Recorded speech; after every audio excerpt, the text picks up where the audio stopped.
അസ്സലാമു അലൈക്കും വറഹ്മത്തുള്ളാഹി വബറകാതുഹു. ബിസ്മില്ലാഹ് അൽഹംദുലില്ലാഹ് വസ്സലാത്തു വസ്സലാമു അലാ റസൂലിഹിൽ അമീൻ വഅലാ ആലിഹി വസഹ്ബിഹി അജ്മഈൻ. അമ്മാ ബഅദ്.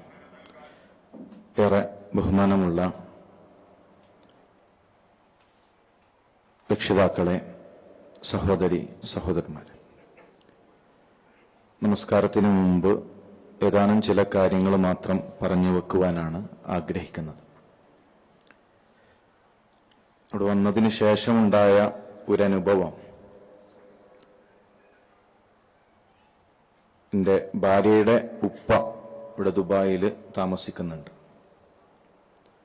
ഇന്നലെ ഒരു സന്ദർശനത്തിന് വേണ്ടി ചെന്നപ്പോൾ റൂമിൽ ചെന്നു. കട്ടിലിന്റെ അടിയിലൊരു പേപ്പറുണ്ട്. പേപ്പർ എടുത്ത് നോക്കിയപ്പോൾ അതിലുള്ളത് അളിയൻ നാസർ പേരെഴുതിയിട്ട് ഫോൺ നമ്പറുണ്ട്. ഞാൻ ആലോചിച്ചു, ഈ മൊബൈലുള്ള ഈ ഒരു കാലഘട്ടത്തിൽ ഇത്ര വലിയൊരു പേപ്പറിൽ എന്തിനാണ് നമ്പർ എഴുതി വെച്ചിട്ടുള്ളത്? പിന്നീട് പറഞ്ഞ ഒരു മറുപടി, ഈ ഒരു വർഷത്തിനുള്ളിൽ ഞങ്ങൾ താമസിക്കുന്ന ഫ്ലാറ്റിൽ നിന്ന് 4 മയ്യത്തുകളാണ് വീട്ടിലേക്ക് കൊണ്ടുപോയത്. അതിലൊരു മരണം നാളെ മകന്റെ കല്യാണമാണ്. കുടുംബത്തെ, മകനെ എല്ലാവരെയും പറഞ്ഞയച്ച് പെട്ടി ഭദ്രമായി കെട്ടിവെച്ച് പാസ്പോർട്ടും വിസയും ഒക്കെ ആ പെട്ടിയുടെ മുകളിൽ വെച്ച് ഒന്ന് മൂത്രമൊഴിക്കാൻ വേണ്ടി റൂമിലേക്ക് കയറിയതാണ്. തിരിച്ചു വന്നു, ഛർദിച്ചു, താഴെ വീണു. സഹോദരന്മാരെ, നമ്മൾ ആലോചിക്കേണ്ടത്, എത്ര ആളുകൾ ഇവിടെ മരണപ്പെട്ടു വീണു. പ്രവാസ ജീവിതം കഴിഞ്ഞ് മരിക്കുന്നതിന് വേണ്ടി നാട്ടിലേക്ക് പോയ നമ്മുടെ കൂട്ടുകാർ, നമ്മുടെ പരിചയക്കാർ. പലപ്പോഴും നമ്മളോടൊക്കെ ആളുകൾ ചോദിക്കാറുണ്ട്, ഈ ഒരു പ്രവാസ ജീവിതത്തിൽ നീ എന്ത് സമ്പാദിച്ചു? നമ്മൾ പറയും, പിന്നെ ഒരു കടയുണ്ട്, അല്ലെങ്കിൽ 10 സെന്റ് ഉണ്ട്, ഒരു വീടുണ്ട്. നമ്മൾ പറയുന്നത് നമ്മുടെ സമ്പാദ്യമാണ്. ചോദിച്ചത് നമ്മുടെ സമ്പാദ്യത്തെക്കുറിച്ചാണ്. നമ്മൾ പറഞ്ഞത് മറ്റുള്ളവരുടെ സമ്പാദ്യത്തെക്കുറിച്ചാണ്. എന്റെ മൊബൈലും ഞാനുണ്ടാക്കിയ എന്റെ സ്ഥലവും എന്റെ സമ്പാദ്യങ്ങളുമെല്ലാം മരണപ്പെടുന്നതോടുകൂടെ എന്റെ മക്കളുടെ സമ്പാദ്യമായി മാറുകയാണ്. പരിശുദ്ധ ഖുർആനിന്റെ ചോദ്യം, യാ അയ്യുഹല്ലദീന ആമനു തഖുല്ലാഹ് വൽതൻദുർ നഫ്സുൻ മാ ഖദ്ദമത് ലിഗദി. നിങ്ങൾക്ക് വേണ്ടി നിങ്ങൾ എന്താണ് നാളേക്ക് വേണ്ടി സമ്പാദിച്ചിട്ടുള്ളത്? മരിച്ച് കബറിലേക്ക് വെക്കുമ്പോ, 6 അടി മണ്ണിലേക്ക് ഇറക്കി വെക്കുമ്പോ എടുത്ത് താനാളൊരു വലിയൊരു പണക്കാരന്റെ മരണവാർത്ത കേട്ട് ഞാനതിൽ പങ്കെടുത്തു. വലിയ പണക്കാരൻ. അദ്ദേഹത്തിന്റെ കബറിന്റെ പണി പകുതി കഴിഞ്ഞപ്പോ നല്ല ശക്തമായ മഴ പെയ്തു. കബറിന്റെ പണിക്കാരല്ലാത്തവരും കൂടെ ആ പണിയിൽ ചേർന്നു. പെട്ടെന്ന് മയ്യത്ത് കബറിലേക്ക് ഇറക്കി വെച്ചു. കബർ മൂടി. ചുറ്റും കൂടി നിന്ന ആളുകൾ മഴ സഹിക്കാൻ കഴിയാതെ ചിലർ പള്ളിയുടെ ഓരത്ത് പോയി നിന്നു, ചിലർ മരത്തിന്റെ താഴെ പോയി നിന്നു. എല്ലാവരും ഓരോ സ്ഥലത്ത് അഭയം തേടി. മഴ കുത്തിച്ചൊരിഞ്ഞ് പെയ്യുകയാണ്. എനിക്കുറപ്പാണ്, കബറിന്റെ പകുതിയെങ്കിലും വെള്ളത്തിലാണ്. 3 നില വീടുള്ള, നല്ല AC കാറുള്ള, എല്ലാ സൗകര്യങ്ങളുമുള്ള ഒരു വലിയ മനുഷ്യൻ ഖബറിൽ കിടക്കുന്നത് പകുതി ചളിവെള്ളത്തിലാണ്. ആ മനുഷ്യന്റെ മകൻ അവിടെയുണ്ട്, കുടുംബക്കാരവിടെയുണ്ട്. ഒരാൾക്കും തോന്നിയിട്ടില്ല ആ ഖബറിന്റെ മുകളിൽ ഒരു 10 രൂപന്റെ ഒരു പ്ലാസ്റ്റിക്കിന്റെ ഷീറ്റ് വിരിക്കാം. ഒരു മകനും തോന്നിയിട്ടില്ല. അല്ലെങ്കിൽ ചെറിയൊരു വീട് കെട്ടിക്കൊടുക്കാം, മഴയിൽ നിന്ന് ഒരു തണലാകുന്നതിന് വേണ്ടി ഒരു ചെറിയ വീട് കെട്ടാം. അയാളെ ആശ്രയിച്ച് ജീവിച്ച ഒരാൾക്ക് പോലും തോന്നിയിട്ടില്ല. ആ മനുഷ്യൻ കിടക്കുന്നത് ചളി കൊണ്ട് നിറഞ്ഞ, ചളിവെള്ളം നിറഞ്ഞു നിൽക്കുന്ന ഖബറിലാണ്. പരിശുദ്ധ ഖുർആനിന്റെ ചോദ്യം, ആ ജീവിതത്തിന് വേണ്ടി നിങ്ങൾ എന്താണ് ഒരുക്കി വെച്ചിട്ടുള്ളത്, എന്താണ് നിങ്ങളുടെ സമ്പാദ്യം എന്നതാണ്. അതുകൊണ്ട് പ്രിയമുള്ളവരെ, ആത്മാർത്ഥമായി മരണത്തിനപ്പുറമുള്ള ജീവിതത്തിലേക്ക് ഞാൻ എന്ത് സമ്പാദ്യമാണ് കരുതിയിട്ടുള്ളത്? അല്പം സത്യസന്ധമായി പറഞ്ഞാൽ, ഇപ്പോഴൊരു നെഞ്ചുവേദന വന്നാൽ നമ്മൾ ആശുപത്രിയിലേക്ക് കൊണ്ടുപോകും. നമ്മുടെ കൂട്ടുകാരുണ്ടാകും, നമ്മുടെ പ്രിയപ്പെട്ടവരുണ്ടാകും. അവരോട് നമുക്ക് പറയണമെന്നുണ്ട്, നിങ്ങൾ ഇനി കടം വാങ്ങിയിട്ട് മരുന്ന് വാങ്ങണം എന്നൊന്നുമില്ല. കടം വാങ്ങി, ഭീമമായ പണം വാങ്ങി അതിന് മരുന്ന് വാങ്ങണമെന്നില്ല. നിങ്ങൾ കാണാത്ത ചില കാഴ്ചകൾ ഞാൻ കാണുന്നുണ്ട്. ആദ്യം മലക്കുകൾ എത്തും. മലക്കുകൾക്ക് പുറമെ മലക്കുൽ മൗത്ത് എത്തും. മലക്കുൽ മൗത്തിന്റെ കയ്യിലാണ് കഫൻ പുടവ. നമ്മുടെ കൂട്ടുകാർ വാങ്ങിയിട്ടുള്ള 500 രൂപന്റെ തുണി ശരീരം പൊതിയാനുള്ളതാണ്. ആത്മാവുമായി അതിന് ബന്ധമില്ല. നമ്മുടെ ആത്മാവിനെ പുതക്കാനുള്ള കഫൻ പുടവയുമായി മലക്കുകൾ എത്തും, മലക്കുൽ മൗത്ത് എത്തും. ഇവിടെ ഇങ്ങനെ പൾസ് നോക്കണേ ഉള്ളൂ, കൂട്ടുകാരെ ആകെ അന്താളിച്ച് നിൽക്കുന്നേ ഉള്ളൂ. പക്ഷെ നമ്മുടെ ആത്മാവ് ഒന്നാനാകാശത്തിലെത്തി. മരണപ്പെട്ട് 10 മിനിറ്റ് 5 മിനിറ്റിനൊന്നും ആവശ്യമില്ല, സെക്കൻഡുകൾക്കകം നമ്മുടെ ആത്മാവുമായി മലക്കുൽ മൗത്ത് ഒന്നാനാകാശത്തിലെത്തി. ലോകം മാറി. പിന്നെ മകന്റെ ഫീസ് അടച്ചു എന്നുള്ള ടെൻഷനില്ല, അല്ലെങ്കിൽ ഭാര്യന്റെ അനിയത്തിന്റെ കല്യാണത്തിന് ഡ്രസ്സ് വാങ്ങിയിട്ടില്ലല്ലോ എന്നുള്ള ടെൻഷനില്ല, കടത്തിനെ പറ്റിയുള്ള ടെൻഷനില്ല. ലോകം മാറി, നമ്മൾ മറ്റൊരു ലോകത്തിലേക്ക് എത്തുകയാണ്. അതുകൊണ്ട് പ്രിയമുള്ളവരെ, ആ മരണത്തിനപ്പുറമുള്ള ജീവിതത്തിലേക്കുള്ള ആത്മാർത്ഥമായ ചില ചിന്തകൾ ഇൻഷാ അല്ലാഹ് ഇന്ന് പിരിഞ്ഞു പോകുന്നതോടുകൂടെ നമ്മുടെ തീരുമാനമെടുക്കേണ്ടതുണ്ട്. നമസ്കാരത്തിന് വേണ്ടി ഇൻഷാ അല്ലാഹ് നമ്മൾ പിരിയുകയാണ്. 1926 ജർമ്മനിയിലെ ബെർലിനിൽ ഒരു ജൂതനായ 20കാരൻ ട്രെയിൻ യാത്രയിലാണ്. ഹിബ്രു, അരാമിക് ഭാഷകൾ അവഗാഹമായ പാണ്ഡിത്യമുള്ള യുവാവാണ് അദ്ദേഹം. തൽമൂദും പഴയ നിയമവുമെല്ലാം ആഴത്തിൽ പഠിച്ചിട്ടുണ്ട്. യാത്രയിലുടനീളം ആ മനുഷ്യൻ നോക്കുന്നത് തന്റെ കൂടെ യാത്ര ചെയ്യുന്നവരുടെ മുഖത്തേക്കാണ്.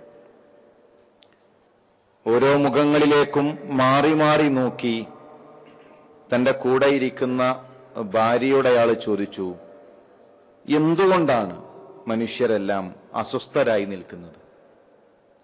ആളുകളെല്ലാം ഓടുകയാണ്, എവിടേക്കാണ് ഈ ഓട്ടം? അദ്ദേഹത്തിന് അറിയേണ്ടത് ജനങ്ങളുടെ ഓട്ടത്തെക്കുറിച്ചല്ല, അദ്ദേഹത്തിന്റെ ഓട്ടം എവിടേക്കാണ്. ഭാര്യയുടെ ഉത്തരം ഒരു മൗനമായിരുന്നു. രാത്രി വീട്ടിലെത്തിയപ്പോഴും ഭാര്യയോട് ആ മനുഷ്യൻ ചോദിച്ചുകൊണ്ടേയിരുന്നു, നമ്മൾ എവിടേക്കാണ് ഈ ഓടിക്കൊണ്ടിരിക്കുന്നത്? ഭക്ഷണപ്പൊതി കൊണ്ടുവച്ചപ്പോ തീന്മേശയിൽ മുന്നിലിരുന്നു കൊണ്ട് ആ ഭക്ഷണപ്പൊതി തുറക്കുന്നതിനിടയിൽ പരിശുദ്ധ ഖുർആനിലെ ചില വരികൾ ആ ഭക്ഷണപ്പൊതിയിൽ ആ മനുഷ്യൻ കണ്ടു. അൽഹാകുമുത് തകാസുർ ഹത്താ സുർതുമുൽ മഖാബിർ. മനുഷ്യർ പെരുമ നടിക്കുകയാണ്. എല്ലാ പെരുമ നടിക്കലും എല്ലാ അഹങ്കാരങ്ങളും ഹത്താ സുർതുമുൽ മഖാബിർ, 3 തുണികളിൽ പൊതിഞ്ഞ് ഖബറിലേക്ക് വെക്കുന്നതുവരെ. ഉടനെ തന്റെ ഭാര്യയെ വിളിച്ചുകൊണ്ട് അയാൾ ചോദിക്കുകയാണ്, ഇതല്ലേ ഞാൻ ചോദിച്ച ചോദ്യത്തിന്റെ ഉത്തരം? വീണ്ടും വീണ്ടും ആഴത്തിൽ ആ മനുഷ്യൻ പരിശുദ്ധ ഖുർആനിന്റെ ആയത്തുകൾ വായിച്ചുകൊണ്ടിരുന്നു. അദ്ദേഹം പറയുകയാണ്, 1.5 മാസക്കാലം ഞാൻ ഹോളി ഖുർആൻ തെരഞ്ഞു നടന്നു. എനിക്കറിയേണ്ടത് എന്താണ് ഹോളി ഖുർആൻ. 1.5 മാസത്തിന് ശേഷം ഖുർആൻ എന്റെ കൈകളിൽ കിട്ടി. തുടക്കത്തിൽ അടുക്കും ചിട്ടയും ഇല്ലാത്ത ചില അക്ഷരങ്ങൾ, ചില വാക്കുകൾ ഞാൻ കണ്ടു. എന്നാൽ ഖുർആൻ പഠിക്കാൻ തുടങ്ങിയപ്പോ, വായിക്കാൻ തുടങ്ങിയപ്പോ കരയുന്ന കുഞ്ഞിന് അമ്മയുടെ സംസാരം, അമ്മയുടെ താലോലങ്ങൾ എത്ര ആനന്ദകരമാകും, അതുപോലെ ആനന്ദമായി പരിശുദ്ധ ഖുർആൻ എനിക്ക്. കാരണം ഖുർആനിൽ എനിക്ക് കാണാൻ കഴിഞ്ഞത് ഞാൻ എങ്ങനെ നടക്കണം, ഞാൻ എങ്ങനെ ഇരിക്കണം, ഞാൻ എന്തു ചെയ്യണമെന്ന് എന്റെ റബ്ബ് എന്നോട് പറയുന്നതായിരുന്നു. ആ മനുഷ്യനാണ് പിന്നീട് മുഹമ്മദുൽ അസദായി മാറിയത്. 40-ലധികം ഇസ്ലാമിക ഗ്രന്ഥങ്ങൾ രചിച്ച, ബുഖാരിയുടെ തർജുമ ഇംഗ്ലീഷിലേക്ക് വിവർത്തനം നടത്തിയ, റോഡ് ടു മക്ക, മക്കയിലേക്കുള്ള പാത എന്ന വിശ്വവിഖ്യാതമായ ഗ്രന്ഥം രചിച്ച മുഹമ്മദുൽ അസദ്, അദ്ദേഹം ഒരു ജൂതനായിരുന്നു. ഞാൻ പറഞ്ഞു വരുന്നത്, ചിന്തിക്കുന്ന മനസ്സുകൾക്ക് പ്രകൃതിയുടെ മതമായ ഇസ്ലാമിനെ കണ്ടെത്താൻ കഴിയും, പടച്ച റബ്ബിനെ കണ്ടെത്താൻ സാധിക്കും. ഏറനാട് താലൂക്കിലെ ആദ്യത്തെ ഡോക്ടറാണ് ഡോക്ടർ ഉസ്മാൻ. MBBS പഠനം പൂർത്തിയാക്കി അദ്ദേഹം തെരഞ്ഞെടുക്കുന്നത് നിലമ്പൂരാണ്. നിലമ്പൂർ തെരഞ്ഞെടുക്കാൻ ഡോക്ടർ ഉസ്മാന് ചില കാരണങ്ങളുണ്ട്. നാടകത്തെ, നാട്യത്തെ ആഴത്തിൽ സ്നേഹിച്ച ഡോക്ടർ ഉസ്മാൻ അന്ന് നിലമ്പൂരായിരുന്നു നാടകങ്ങളുടെ കേന്ദ്രം. ഹാസ്യ നാടകങ്ങളിലൂടെ, വിമർശന നാടകങ്ങളിലൂടെ പ്രശസ്തിയാർജിച്ച നിലമ്പൂരിൽ അദ്ദേഹം കടന്നുവരികയും നിലമ്പൂരിൽ നിന്നുകൊണ്ട് അദ്ദേഹത്തിന്റെ ദൈവനിഷേധങ്ങൾ നാടകത്തിലൂടെ പ്രചരിപ്പിച്ചു. ആദ്യമായി ഡോക്ടർ ഉസ്മാൻ ഒരു നാടകം എഴുതി, ഈ ദുനിയാവിൽ ഞാൻ ഒറ്റക്കാണ്. ആ നാടകത്തിലെ നായകനെ കൊണ്ട് അദ്ദേഹം ലോകത്തിന്റെ മുന്നിൽ വിളിച്ചു പറഞ്ഞു, എനിക്ക് സ്വർഗ നരകത്തിന്റെ സമ്മാനപ്പൊതികൾ ആവശ്യമില്ല, എനിക്ക് പടച്ചറബിനെ ആവശ്യമില്ല. ഒരു സ്വർഗമുണ്ടെങ്കിൽ, ഒരു നരകമുണ്ടെങ്കിൽ അവിടെ വെച്ച് ദൈവത്തെ കാണുകയാണെങ്കിൽ ഞാൻ കൈകൊണ്ട് നേരിടുമെന്ന് ഈ ദുനിയാവിൽ ഞാൻ ഒറ്റക്കാണ് എന്ന നാടകത്തിലൂടെ ഡോക്ടർ ഉസ്മാൻ എഴുതി. അന്ന് ഡോക്ടർ ഉസ്മാന്റെ വിമർശനങ്ങൾക്ക്, നാടകത്തിലൂടെയുള്ള വിമർശനങ്ങൾക്ക് നിലമ്പൂരിലെ മിമ്പറിൽ നിന്ന് KC അബൂബക്കർ മൗലവി മനോഹരമായി മറുപടി നൽകി. യുവാക്കളെല്ലാം നിരീശ്വരവാദത്തിലേക്ക് കടന്നുപോയപ്പോ KCയുടെ തന്മയത്വമാർന്ന സംസാരത്തിലൂടെ ഡോക്ടർ ഉസ്മാന് മറുപടി വന്നു. അങ്ങനെ KCയുടെ ഏറനാടൻ ഭാഷയെപ്പോലും പരിഹസിച്ചുകൊണ്ട് മറ്റൊരു നാടകം ഇറങ്ങുകയാണ്. ഇജ്ജ് നല്ലൊരു മനുഷ്യനാകാൻ നോക്ക്. അത് KCക്ക് വിമർശനമായി കൊണ്ട് ഡോക്ടർ ഉസ്മാന്റെ പ്രോത്സാഹനത്തിൽ തയ്യാറാകുന്ന നാടകമാണ്. അങ്ങനെ ഇസ്ലാമിനെ വിമർശിച്ചുകൊണ്ടിരിക്കുമ്പോൾ, ദൈവമില്ല എന്ന് പറഞ്ഞുകൊണ്ടിരിക്കുന്ന സമയത്താണ് ചോലനായിക്കൻ വിഭാഗത്തിലെ നിലമ്പൂർ കാടുകളിൽ കഴിയുന്ന, ലോകത്തിലെ തന്നെ വളരെ വിരളമായ ആദിവാസി വിഭാഗമാണ്, അതിലെ ഒരു മൂപ്പൻ ഒരു രോഗം ബാധിച്ച് ഡോക്ടർ ഉസ്മാന്റെ മുന്നിലേക്ക് എത്തുന്നത്. ചികിത്സ കഴിഞ്ഞു. ആ മനുഷ്യൻ തന്റെ ട്രൗസറിൽ കൈ ഇട്ട് തപ്പി നോക്കുമ്പോ വരുന്ന വഴികളിൽ എവിടെയോ തന്റെ കയ്യിലെ നാണയത്തുട്ടുകൾ തെറിച്ചുപോയിട്ടുണ്ട്. അയാൾ ഡോക്ടർ ഉസ്മാനോട് പറഞ്ഞു, എന്റെ കയ്യിൽ തരാൻ പൈസ ഒന്നുമില്ല, കയ്യിൽ തരാൻ പൈസ ഒന്നുമില്ല. ഡോക്ടർ ഉസ്മാൻ പറഞ്ഞു, ശരി, നിങ്ങൾ നൽകണ്ട, നിങ്ങൾ തിരിച്ചുപോയിക്കോളി. അതെങ്ങനെ ശരിയാകും? നിങ്ങളൊരു നന്മ എനിക്ക് നൽകിയാൽ തിരിച്ചു ഞാനൊരു നന്മ ചെയ്യണം, അല്ല എങ്കിൽ എങ്ങനെ ശരിയാകും? ഡോക്ടർ ഉസ്മാൻ പറഞ്ഞു, ശരി, നിങ്ങൾ പൈസ നൽകേണ്ടതില്ല, തരാന്ന് പറഞ്ഞിട്ട് പോയിക്കോളി, നൽകാമെന്ന് പറഞ്ഞ് നിങ്ങൾ പോയിക്കോളൂ, പ്രശ്നമൊന്നുമില്ല. മണിക്കൂറുകൾ യാത്ര ചെയ്ത് നിലമ്പൂർ കാട്ടിലെ പാറക്കുള്ളിൽ വന്ന് എന്റെ വീട്ടിന്റെ മുന്നിൽ വന്നിട്ട് 2 രൂപ നിങ്ങൾ ചോദിക്കൂലെന്ന് എനിക്കറിയാം. നിങ്ങൾക്ക് നൽകാമെന്ന് പറഞ്ഞ് ഞാൻ നൽകിയിട്ടില്ല എങ്കിൽ ഉടയതമ്പുരാൻ എന്നോട് ചോദിക്കില്ലേ? ഉടയതമ്പുരാന്റെ മുന്നിൽ ഞാൻ എന്ത് മറുപടി പറയും? ഡോക്ടർ ഉസ്മാന്റെ കൈകൾ ധരിക്കുകയാണ്. MBBS പഠനം പൂർത്തിയാക്കിയ, ഉന്നതമായ ഏറനാട് താലൂക്കിലെ വിദ്യാഭ്യാസങ്ങൾ കരസ്ഥമാക്കിയ ഡോക്ടർ ഉസ്മാൻ ചിന്തിക്കുകയാണ്, ആരാണ് ഈ മനുഷ്യന്റെ മനസ്സുകളിൽ ഉടയതമ്പുരാനെ പരിചയപ്പെടുത്തിയത്? നിലമ്പൂർ കാട്ടിലെ പാറക്കുള്ളിൽ കഴിയുന്ന ഈ മനുഷ്യന് ധർമ്മവും അധർമ്മവും പഠിപ്പിച്ചവനാര്? അന്ന് രാത്രി ആയിഷ എന്ന ഒരു നാടകത്തിന് വരികൾ എഴുതുകയാണ് ഡോക്ടർ ഉസ്മാൻ. ആയിഷയുടെ ഇതിവൃത്തം, ഒരു അമുസ്ലിമായ മനുഷ്യൻ ആയിഷ എന്ന ഒരു പെൺകുട്ടിയെ സ്നേഹിക്കുന്നു.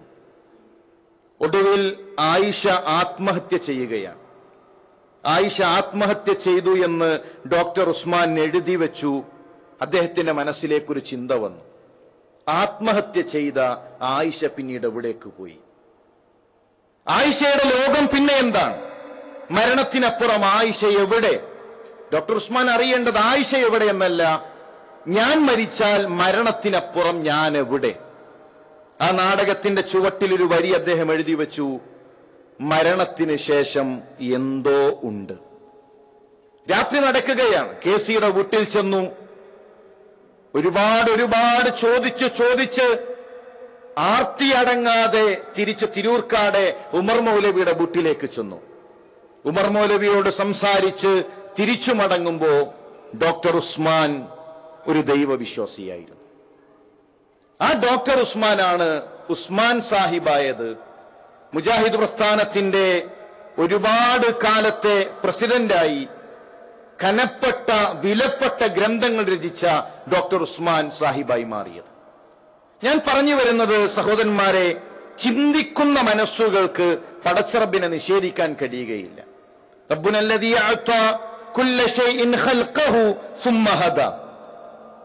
നിന്ന നിൽപ്പിൽ മുന്നിലേക്കും പിന്നിലേക്കും മുകളിലേക്കും താഴേക്കും ഒരേ രൂപത്തിൽ ചലിക്കാൻ കഴിയുന്ന ചിത്രശലഭങ്ങൾ, 11 കിലോമീറ്ററുകൾക്കപ്പുറത്ത് തന്റെ ഇണയെ ആകർഷിക്കാൻ കഴിയുന്ന ചിത്രശലഭങ്ങൾ, ശരീരത്തിന്റെ 20 ഇരട്ടി വലിപ്പത്തിൽ ഉയരങ്ങളിലേക്ക് മുകളിലേക്ക് ചാടാൻ കഴിയുന്ന തവളയെ സൃഷ്ടിച്ചവനാര്? ശരീരത്തിന്റെ 200 ഇരട്ടി 200 മടങ്ങ് മുകളിലേക്ക് ചാടാൻ മാത്രം ശക്തിയുള്ള പുൽച്ചാടിയെ സൃഷ്ടിച്ചതാര്? മനുഷ്യന്റെ സൃഷ്ടിപ്പ് ഒരു ഇന്ദ്രിയത്തുള്ളിയിൽ നിന്നാണ്. ഒരു സ്പൂണിലെടുക്കാൻ കഴിയുന്ന ഇന്ദ്രിയത്തുള്ളി, കണ്ടാൽ അറുപ്പ് തോന്നുന്ന ദുർഗന്ധം വമിക്കുന്ന ഇന്ദ്രിയത്തുള്ളി. ഒരു സ്പൂണിലെടുക്കാൻ കഴിയുന്ന ദ്രാവകത്തിൽ നിന്ന് ആധുനിക ടെക്നോളജികളെ പോലും വെല്ലുന്ന രൂപത്തിലുള്ള കണ്ണുകൾ സൃഷ്ടിച്ച, കാതുകൾ സൃഷ്ടിച്ച, മിടിക്കുന്ന ഹൃദയം സൃഷ്ടിച്ച റബ്ബാര്? നിങ്ങൾ ആലോചിച്ചിട്ടുണ്ടോ? നമ്മുടെ നഖം വളർന്നുകൊണ്ടിരിക്കും. നഖത്തിന് വളർച്ചയില്ല എങ്കിൽ എന്തായിരിക്കും അവസ്ഥ? ഈ നഖത്തിന്റെ ഒരു വിരലിൻ നഖം നഷ്ടപ്പെട്ടു കഴിഞ്ഞാൽ പേന പിടിക്കാൻ കഴിയില്ല. നഖത്തിന് വളർച്ച നൽകി പല്ലിന് വളർച്ച നൽകിയില്ല. നഖം വളരുന്ന രൂപത്തിൽ പല്ല് വളർന്നിരുന്നുവെങ്കിൽ മനുഷ്യന് പ്രയാസമാണ്. അതാണ് റബ്ബുനല്ലദീ അഅ്താ കുല്ല ശൈഇൻ ഖൽഖഹു സുമ്മ ഹദാ. ലോകത്തുള്ള മുഴുവൻ ജീവജാലങ്ങളെ സൃഷ്ടിക്കുകയും അവക്ക് ബോധനം നൽകുകയും ചെയ്ത റബ്ബ്. ചെറിയ ഉറുമ്പുകളെ നമ്മൾ കണ്ടിട്ടുണ്ടാകും. ആ ഉറുമ്പുകൾ ശരീരത്തിന്റെ 5 ഇരട്ടി വലിപ്പമുള്ള ഭാരം വഹിച്ചു കൊണ്ടുപോകും.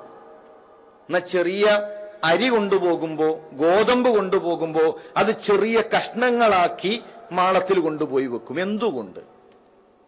5 മടങ്ങ് വലിപ്പമുള്ള കല്ല് കൊണ്ടുപോകുന്ന ഒരു കൊച്ചു ജീവി ഗോതമ്പ് കൊണ്ടുപോകുമ്പോ, ധാന്യങ്ങൾ കൊണ്ടുപോകുമ്പോ ചെറിയ കഷ്ണങ്ങളായി പൊടിച്ചു കൊണ്ടുപോകുന്നു. മാളത്തിൽ ചെറിയ നനവുണ്ടെങ്കിൽ, രാത്രി ഒരു ചെറിയ ചാറ്റൽ മഴ പെയ്താൽ ധാന്യങ്ങൾ മുളക്കാൻ തുടങ്ങും. പരമകാരുണ്യവാനായ റബ്ബ് ബോധനം നൽകി കല്ല് കൊണ്ടുപോകുന്ന രൂപത്തിലല്ല ധാന്യങ്ങൾ കൊണ്ടുപോകേണ്ടത്. ഞാൻ പറഞ്ഞു വരുന്നത്, സഹോദരന്മാരെ, ആ പടച്ച റബ്ബിനെ തിരിച്ചറിഞ്ഞു കഴിഞ്ഞാൽ പിന്നീട് നമ്മുടെ മേലുള്ള ബാധ്യതയാണ് ആ റബ്ബിനെ ആരാധിക്കണം. നമ്മൾ ലാ ഇലാഹ ഇല്ലല്ലാഹ് എത്ര വർഷം പഠിച്ചു? 950 വർഷക്കാലം നൂഹ് നബി അലൈഹിസ്സലാം പഠിപ്പിച്ച വിഷയമാണ് ലാ ഇലാഹ ഇല്ലല്ലാഹ്. പരിശുദ്ധ ഖുർആനിന്റെ 1/3 അല്ലാഹു തആല സംസാരിച്ച വിഷയമാണ് ലാ ഇലാഹ ഇല്ലല്ലാഹ്. 23 വർഷക്കാലം പ്രവാചകൻ സല്ലല്ലാഹു അലൈഹി വസല്ലം തങ്ങൾ പ്രബോധനം നടത്തിയ വിഷയമാണ് ലാ ഇലാഹ ഇല്ലല്ലാഹ്. നമ്മൾ ലാ ഇലാഹ ഇല്ലല്ലാഹ് പഠിച്ചതോ ഒരു ഖുതുബ, 2 മണിക്കൂർ, ഒരു പുസ്തകം. അതാണ് ലാ ഇലാഹ ഇല്ലല്ലാഹിൽ നമ്മുടെ വിജ്ഞാനം. 950 വർഷം നൂഹ് നബി പഠിപ്പിച്ചൊരു വിഷയം ഒരു ഖുതുബയിൽ തീരൂലല്ലോ. ഇപ്പൊ സഹോദരന്മാരെ, എന്താണ് അള്ളാഹുവിനെ ആരാധിക്കുക എന്ന് പറഞ്ഞാൽ? ലോകത്ത് വന്ന ഒരു പ്രവാചകനും പടച്ചോനുണ്ട് എന്ന് സമർത്ഥിക്കാൻ വേണ്ടിയിട്ട് സമയം ചെലവാക്കേണ്ടി വന്നിട്ടില്ല. അള്ളാഹു ഉണ്ട് എന്ന് സമർത്ഥിക്കാൻ മാത്രം അതിന് സമയം ചിലവഴിക്കേണ്ട ആവശ്യം പ്രവാചകൻ സല്ലല്ലാഹു അലൈഹി വസല്ലം തങ്ങൾക്ക് വന്നിട്ടില്ല. നിങ്ങൾ ആലോചിച്ചിട്ടുണ്ടോ? പ്രവാചകൻ സല്ലല്ലാഹു അലൈഹി വസല്ലം തങ്ങൾ മക്കയിൽ വരുന്ന സമയത്ത് മക്കയിലെ മുശ്രിക്കീങ്ങൾക്ക് അറിയാം അള്ളാഹു ഉണ്ട് എന്ന്. അബ്രഹത്ത് യമനിൽ നിന്ന് കഅബ വിളിക്കാൻ വേണ്ടി വരാൻ.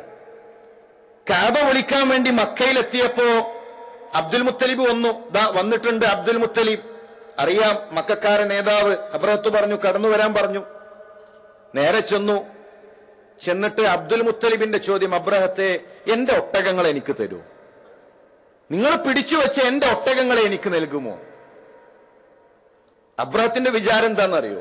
അബ്ദുൽ മുത്തലിബ് രണ്ട് കൈകളും കൂപ്പി നിന്നിട്ട് പിന്നെ കഅബ പൊളിക്കല്ലേ എന്ന് കാലിൽ വീണ് ചോദിക്കുന്നുള്ള പ്രതീക്ഷയിലാണ് നിൽക്കുന്നത്. വന്നിട്ടുള്ള ചോദ്യം, എന്റെ ഒട്ടകങ്ങളെ എനിക്ക് നൽകുമോ? അബ്രഹത്തിന്റെ ചോദ്യം, അല്ല അബ്ദുൽ മുത്തലിബ്, കഅബ പൊളിക്കാൻ നേരത്ത് നിങ്ങൾക്ക് വലുത് നിങ്ങളുടെ ഒട്ടകങ്ങളാണോ? എന്താ അബ്ദുൽ മുത്തലിബിന്റെ മറുപടി? അന റബ്ബുൽ ഇബിൽ, ഒട്ടകത്തിന്റെ യജമാനൻ ഞാനാണ്. വലിൽ ബൈത്തി റബ്ബുൻ, ഈ കഅബക്കൊരു റബ്ബുണ്ട്, ഈ കഅബക്കൊരു റബ്ബുണ്ട്, അവൻ ഈ കഅബയെ സംരക്ഷിക്കും. ഈ മനുഷ്യന് വഹിയുണ്ടോ? നേരെ ചെല്ലുകയാണ് മക്കക്കാരുടെ ഇടയിലേക്ക്. അവിടെയുള്ള ആളുകളെ വിളിച്ചു കൂട്ടിയിട്ട് പറയുകയാണ്, ഇതാ എല്ലാവരും ഉടനെ മലമുകളിൽ കയറിയിരിക്കണം, കഅബ പൊളിക്കാൻ പോവാണ്, അള്ളാഹുവിന്റെ ശിക്ഷ ഇറങ്ങും. രണ്ടുപേരല്ലാത്ത മുഴുവൻ ആളുകളും മലമുകളിൽ കയറി നിന്നു.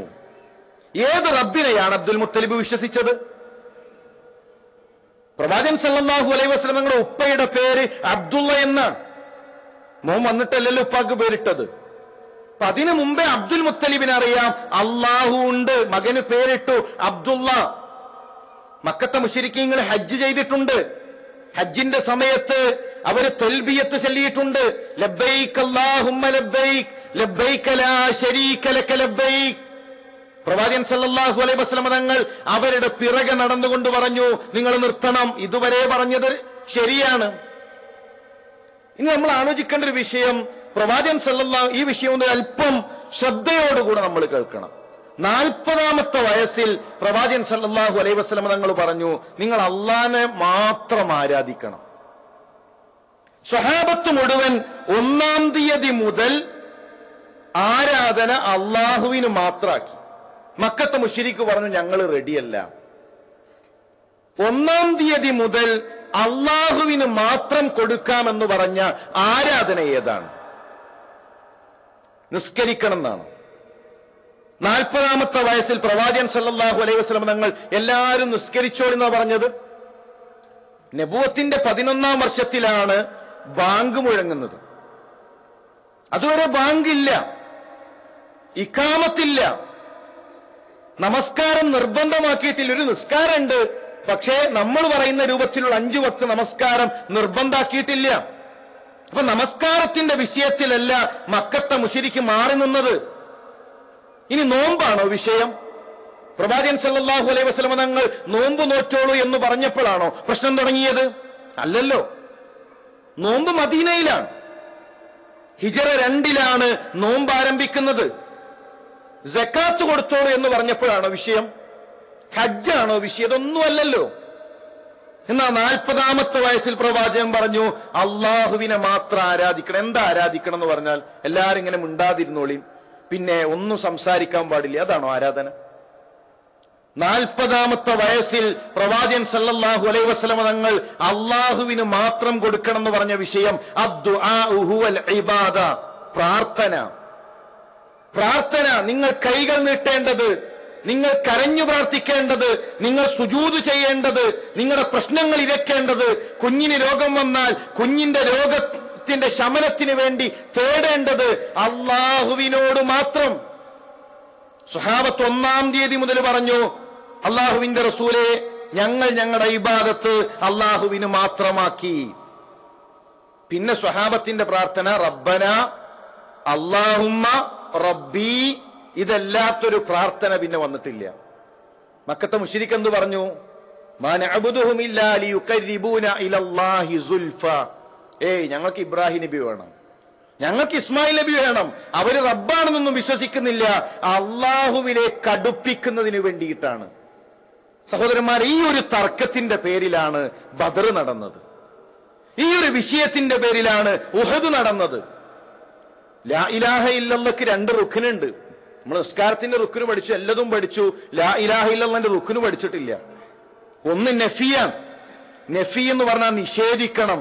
ലാ ഇലാഹ, ഒരു ആരാധ്യനുമില്ല, എനിക്ക് വിളിച്ചു പ്രാർത്ഥിക്കാൻ, എനിക്ക് സഹായം തേടാൻ, എനിക്ക് തലകുനിക്കാൻ, എന്റെ പ്രശ്നങ്ങൾ ഇറക്കി വെക്കാൻ ഒരു ജാറമോ ഒരു മക്ബറയോ ഒരു പുണ്യപുഷ്പങ്ങളോ ഒരു ഏലസോ ഒരു ജാറമോ ഒന്നും തന്നെ ഇല്ല.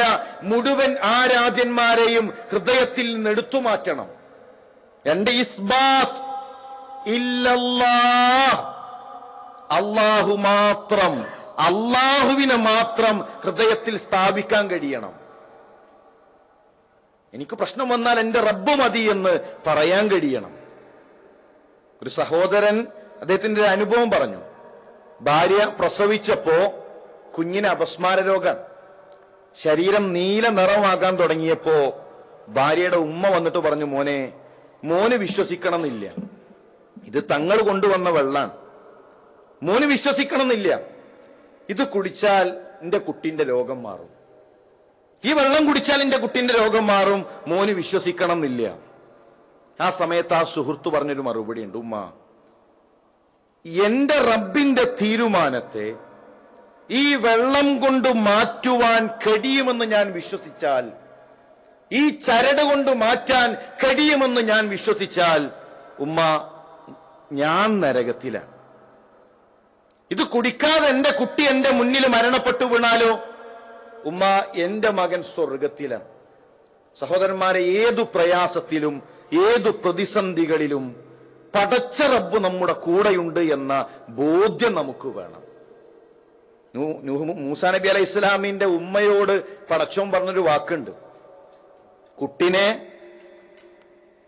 പുഴയിലേക്ക് ഒഴുക്കണം. വലാ തഖാഫി വലാ തഹ്സനി, ദുഃഖിക്കണ്ടട്ടോ, ദുഃഖിക്കണ്ട ഉമ്മ, പ്രയാസപ്പെടേണ്ട ഉമ്മ, നദിയിലേക്കൊരു ചോര പൈതലിനെ ഒഴുക്കണം നിങ്ങൾ. ഇന്നാ റാദൂഹു ഇലൈക്, ഞാൻ തിരിച്ചു നൽകാം. നിങ്ങൾ ആലോചിച്ചിട്ടുണ്ടോ പടച്ചോന്റെ വാഗ്ദാനം എന്താ? ആ ചോര പൈതലിനെ ഞാൻ തിരിച്ചു നൽകും. ഉമ്മ പേടിക്കേണ്ടതില്ല. ഒരു പെട്ടിയിലാക്കിയിട്ട് ആ ഉമ്മ ഒഴുക്കാൻ, മോണ കാട്ടി ചിരിക്കുന്ന, കാലിട്ടടിക്കുന്ന ഒരു ചോര പൈതലിനെ നദിയിലൊഴുക്കി.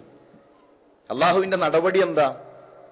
ഏതൊരു ഫിർഔനിനെ പേടിച്ചുകൊണ്ടാണോ നദിയിലേക്ക് ഒഴുക്കിയത്, അതേ ഫിർഔനിന്റെ കൈകളിൽ അല്ലാഹു തആല കുട്ടിനെ കൊടുത്തു.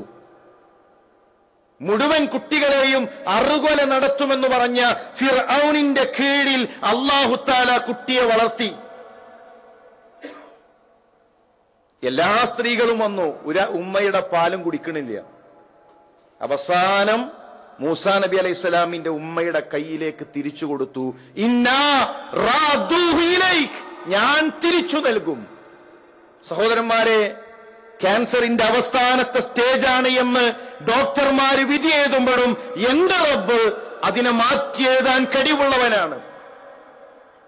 മകന്റെ ആശുപത്രിയിലെ റിസൾട്ട് വന്ന് ഒറ്റക്കിരുന്ന് മാറിക്കരയുമ്പോഴും നമുക്ക് പ്രതീക്ഷയുണ്ട്. ആകാശഭൂമികളെ നിയന്ത്രിക്കുന്ന റബ്ബിന് എന്റെ കുഞ്ഞിന്റെ രോഗം മാറ്റാൻ കഴിയും. എനിക്കൊരു ജാറമോ ഒരു മക്ബറയോ ഒരു പുണ്യപുഷ്പങ്ങളോ ഒന്നിന്റെയും ആവശ്യമില്ല. റഹ്മാനായൊരു റബ്ബ് എനിക്കുണ്ട്.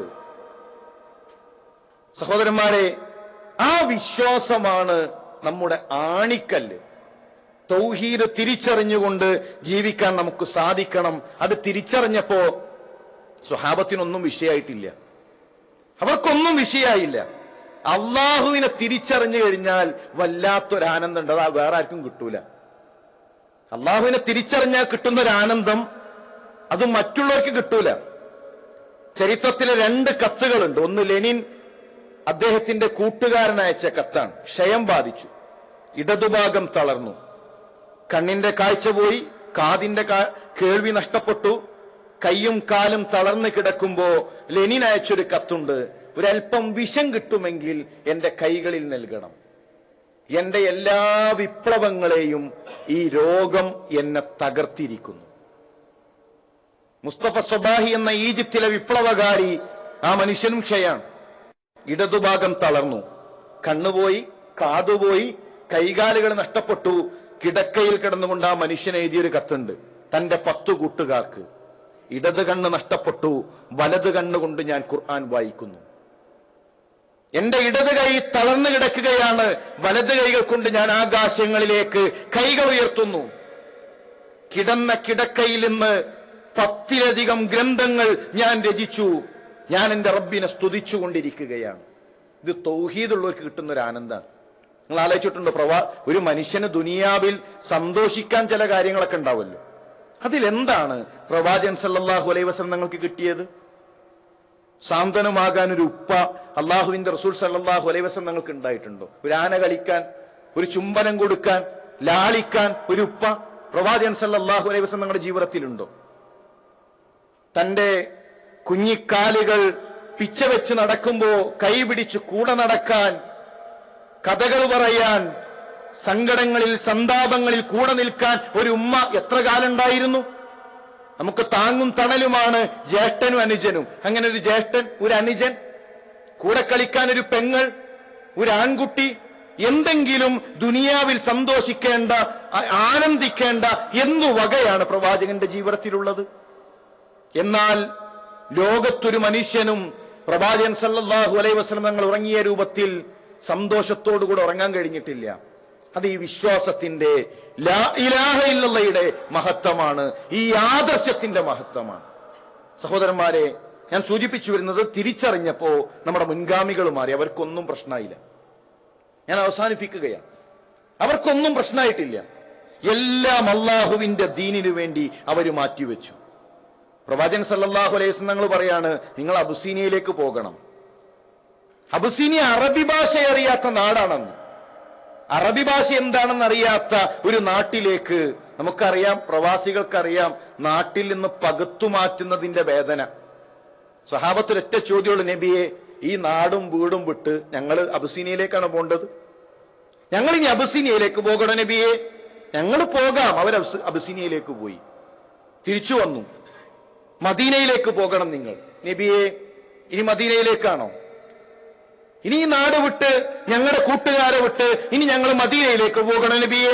ഞങ്ങൾ പോകാം. അവർ മദീനയിലേക്ക് പോയി. ഉഹുദ് യുദ്ധം കഴിഞ്ഞു വരുന്ന ചരിത്രത്തിലൊരു രംഗമുണ്ട്. മഹാനായ മുസ്അബ് ഇബ്നു ഉമൈർ കൂടെയില്ല, 6 അടി മണ്ണിലാണ്. മുസ്അബ് റളിയല്ലാഹു തആല അൻഹുവിനോട് അവസാനത്തെ സലാം പറഞ്ഞുകൊണ്ടുള്ള തിരിച്ചുവരവാണ്. അബ്ദുല്ലാഹ് ഇബ്നു ജഹ്ശ് റളിയല്ലാഹു തആല അൻഹുവിനോട് അവസാനത്തെ സലാം പറഞ്ഞുകൊണ്ടുള്ള തിരിച്ചുവരവാണ്. ഹംദല റളിയല്ലാഹു തആല അൻഹുവിനോട്, ഹംസ റളിയല്ലാഹു തആല അൻഹുവിനോട്, 70ഓളം കൂട്ടുകാരോട് അവസാനത്തെ സലാം പറഞ്ഞ് തിരിച്ചു വന്നു നിൽക്കുകയാണ് മദീനത്തെ പള്ളിയിൽ. പ്രവാചകൻ സല്ലല്ലാഹു അലൈഹി വസല്ലം തങ്ങൾ പറഞ്ഞു, ഇന്ന് രാത്രി നിങ്ങൾ ഹംറാഉൽ അസദിലേക്ക് പോകണം. ഈ രാത്രി നിങ്ങൾ പുറപ്പെടണം ഹംറാഉൽ അസദിലേക്ക്.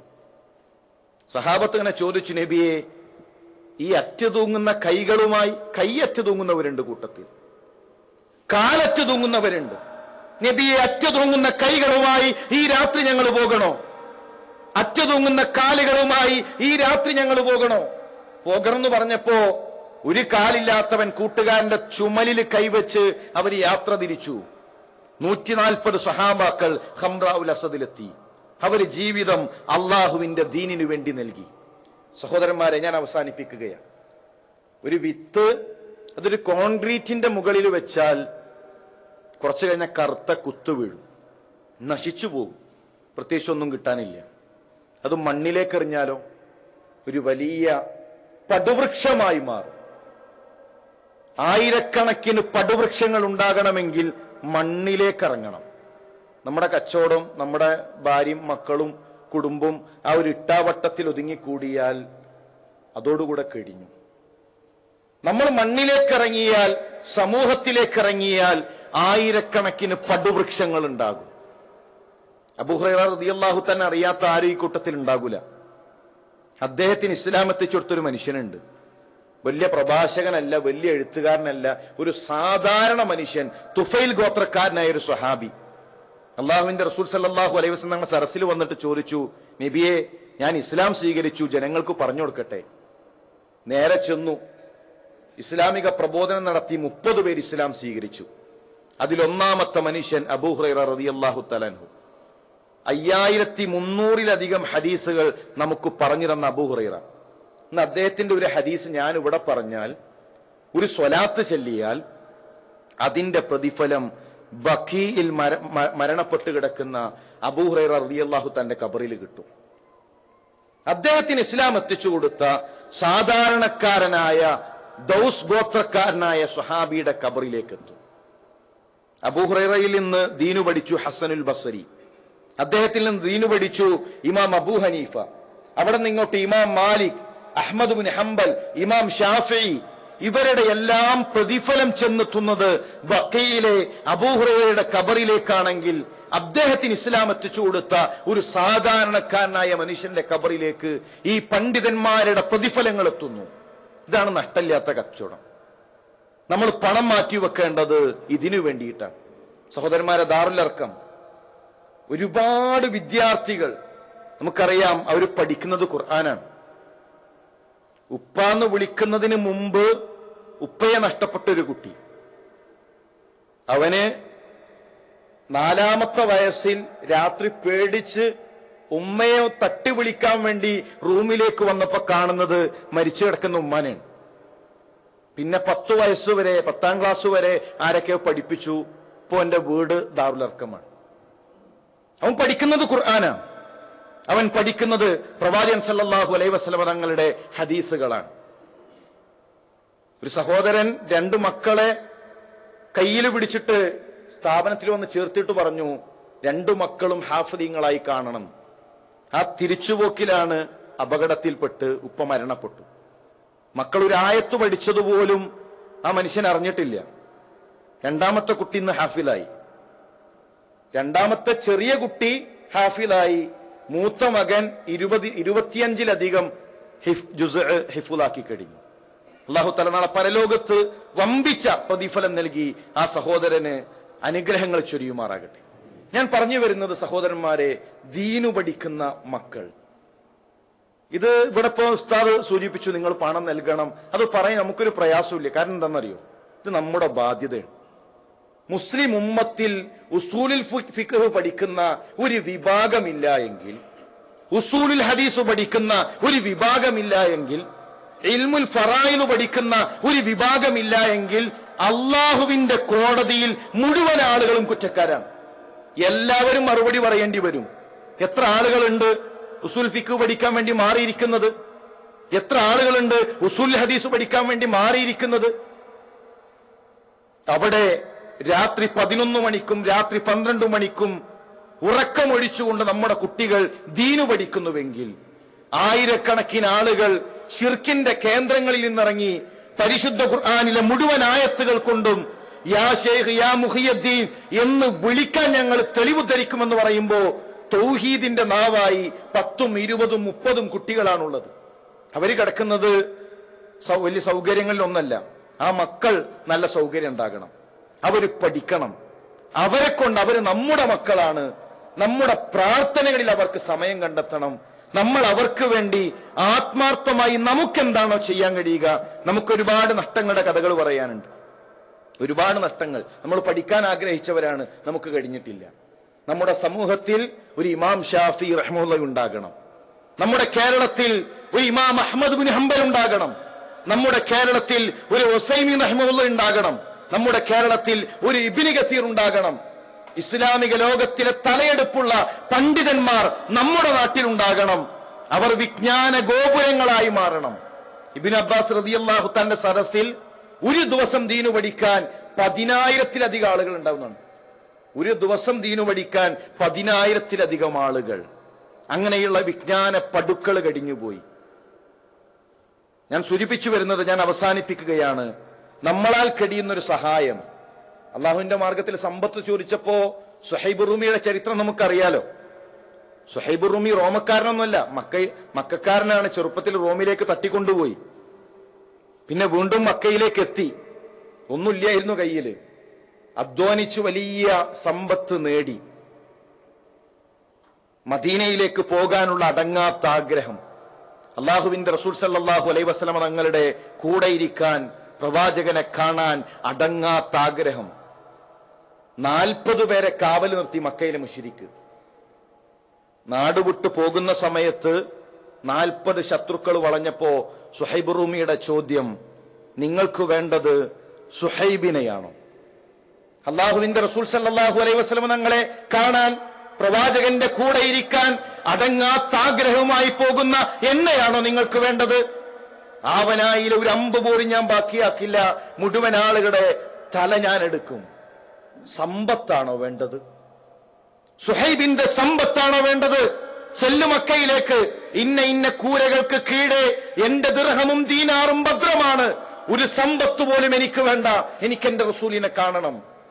പോകുന്ന നേരത്ത് ഒട്ടകത്തിന്റെ കയറ് പിടിച്ചിട്ട് ഒരാൾ പറഞ്ഞു, സുഹൈബെ, സഅലൂക്കാനടാ നീ, ചില്ലിക്കാശിന് ഗതിയില്ലാത്തവനാണ് നീ, ഒട്ടകത്ത് നൽകിയിട്ട് പോ. ഒട്ടകത്തെയും നൽകി കാൽനടയായി തിരിച്ചു പോവുകയാണ്. സഹോദരന്മാരെ, സമ്പത്ത് നമുക്കുണ്ട്, നമ്മൾ ചിരിക്കാൻ, നമ്മൾ ആഹ്ലാദിക്കാൻ, ആനന്ദിക്കുകയാണ്. ചിരിപ്പിക്കുന്ന റബ്ബിന് നമ്മളെ കരയിപ്പിക്കാൻ അറിയും. ഒരു സഹോദരൻ പറഞ്ഞൊരു അനുഭവം കൂടെ സൂചിപ്പിച്ച് ഞാൻ അവസാനിപ്പിക്കാം. മെഡിക്കൽ കോളേജിൽ ചെന്നപ്പോ 6 മാസം പ്രായമുള്ള ഒരു കുട്ടിനെ കണ്ടു. ആ കുട്ടിന്റെ പ്രത്യേകത, പ്രസവത്തിന് ശേഷം ഒരു തുള്ളി പാല് പോലും കൊടുക്കാൻ ഉമ്മാക്ക് കഴിഞ്ഞിട്ടില്ല. വയറിന്റെ 2 ഭാഗത്ത് 2 കുഴലുണ്ട്. ആ കുഴലിലൂടെ മരുന്ന് കൊടുക്കാൻ. കുട്ടിക്ക് ഭക്ഷണം കൊടുത്തു കഴിഞ്ഞാൽ ആ ഉമ്മ 6 മാസം പ്രായമുള്ള പൈതലിനെ അവിടെയുള്ള ആരുടെയെങ്കിലും കയ്യിൽ കൊടുത്തിട്ട് ഉമ്മ മെഡിക്കൽ കോളേജിന്റെ ടോയ്ലറ്റിലേക്ക് നടന്നു പോകും. നടന്നു പോണത് എന്തിനാണെന്നറിയോ? അള്ളാഹു നമ്മുടെ ശരീരത്തിൽ വെച്ചൊരു പ്രക്രിയ ഉണ്ട്. പ്രസവിച്ചു കഴിഞ്ഞാൽ പാല് വരും. ആ പാല് കുഞ്ഞിന്റെ വായിലേക്ക് ഒഴിച്ചു കൊടുക്കേണ്ടതാണ്. പക്ഷെ അള്ളാഹുവിന്റെ പരീക്ഷണമാണ്, പാല് കൊടുക്കാൻ പാടില്ല. അത് വീർത്തു വരുമ്പോ, പാല് നിറഞ്ഞു കവിയുമ്പോ വേദന സഹിക്കാൻ കഴിയാതെ ആ ഉമ്മ നടന്നു പോകാൻ. മൂത്രമൊഴിക്കുന്ന, മലമൂത്ര വിസർജനം നടത്തുന്ന ടോയ്ലറ്റിൽ ചെന്ന് അതൊഴിച്ചു വരുമ്പോ ആ ഉമ്മയുടെ മനസ്സത്ര പിടച്ചിട്ടുണ്ടാകും. ഇതാണ് ജീവിതം, പരീക്ഷണമാണ്. റബ്ബിന് കഴിയും ഈ പ്രവാസ ജീവിതത്തിനിടയിൽ ഒരു തളർച്ച, ഒരു പരീക്ഷണം മക്കൾക്ക്, നമുക്ക് ആർക്കും സംഭവിക്കാം. ചിരിപ്പിക്കുന്നത് റബ്ബാണ്. ആ റബ്ബിന് നിങ്ങളെ കരയിപ്പിക്കാൻ കഴിയും. പുഞ്ചിരിക്കുന്ന മുഖങ്ങളെ നമുക്ക് ചിരിക്കാൻ കഴിയൊന്നുമില്ല. നിങ്ങൾക്ക് തോന്നുന്നുണ്ടോ നമുക്ക് സ്വന്തമായി ചിരിക്കാൻ കഴിയുന്നു? ചിരിക്കാൻ കഴിയൂല. ചിരിക്കണമെങ്കിൽ റബ്ബ് തീരുമാനിക്കണം. മുഖത്ത് ചില പ്രവർത്തനം നടക്കണം, കവിളിൽ ചില പ്രവർത്തനം നടക്കണം. ചിരി വരാതെ ഒരാൾ ചിരിച്ചാൽ നമ്മൾ ഇളിക്കാന്നാ പറയാം. റബ്ബ് തീരുമാനിക്കണം നമ്മൾ ചിരിക്കണമെങ്കിൽ. ആ റബ്ബ് തീരുമാനിക്കും നമ്മൾ എപ്പോൾ കരയണമെന്ന്. അതുകൊണ്ട് സഹോദരന്മാരെ, ഈ ലോകത്ത് നിന്ന് വിട പറയുമ്പോ എല്ലാവരും കരയുമ്പോഴും പുഞ്ചിരി തൂകി സന്തോഷത്തോടുകൂടെ ഈ ലോകത്ത് നിന്ന് വിട പറയാൻ നമുക്ക് സാധിക്കണം. ദാറുൽ അർഖം, നിങ്ങൾ ആലോചിച്ചിട്ടുണ്ട്, തുടക്കക്കാരൻ ആരാണ്? ഇസ്ലാമിക ദഅവ പ്രവർത്തനത്തിന്റെ തുടക്കക്കാരനായ അർഖം റളിയല്ലാഹു തആല അൻഹു. 40 വയസ്സുണ്ടോ? 30 വയസ്സുണ്ടോ? 25 വയസ്സുണ്ടോ? 16 വയസ്സുകാരൻ, മീശ മുളക്കാത്ത, താടി മുളക്കാത്ത അർഖം പ്രവാചകന്റെ മുന്നിൽ വന്നിട്ട് പറയാണ്, നബിയെ, എന്റെ വീട് അങ്ങേക്കെടുക്കാം. ഇസ്ലാമിന്റെ തുടക്കം അർഖമിന്റെ വീട്ടിൽ നിന്നാകട്ടെ. മക്കത്തെ മുശ്രിക്കറിഞ്ഞാൽ അദ്ദേഹത്തെയും അദ്ദേഹത്തിന്റെ വീടും ഒന്നടങ്കം കത്തിച്ചു കളയും. പ്രശ്നമൊന്നുമില്ല.